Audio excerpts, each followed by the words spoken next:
Maruti Suzuki Fronx അത്യാവശ്യം നല്ല ഡിമാൻഡുള്ള ഒരു കാറാണ് ഇന്ത്യൻ മാർക്കറ്റിൽ.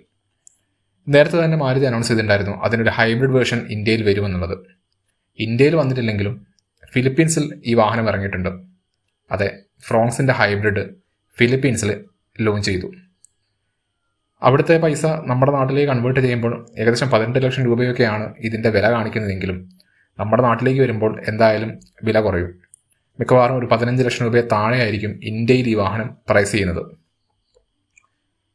ഫിലിപ്പീൻസിൽ ഈ വാഹനം ലോഞ്ച് ചെയ്തപ്പോൾ തന്നെ ഇതിൻ്റെ മൈലേജ് എല്ലാവരെയും ആകർഷിച്ചിട്ടുണ്ട്. കാരണം ഏകദേശം ലിറ്ററിന് 35 മുതൽ 40 കിലോമീറ്റർ വരെയൊക്കെയാണ് ക്ലെയിം ചെയ്യപ്പെടുന്നത്.